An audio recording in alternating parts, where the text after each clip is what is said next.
কথা জ্বালানির কোনো সংকট বর্তমানে বাংলাদেশে নেই।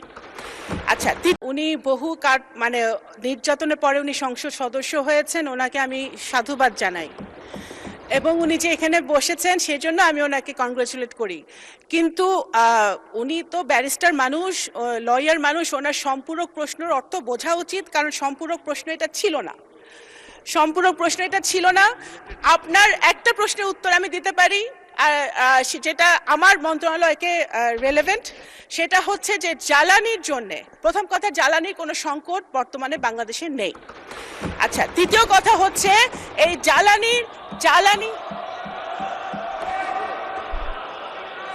মাননীয় speaker, Honorable members, may I humbly request all of you, honorable members, please, জি মাননীয় প্রতিমন্ত্রী, আপনি আপনার বক্তব্য অব্যাহত রাখুন।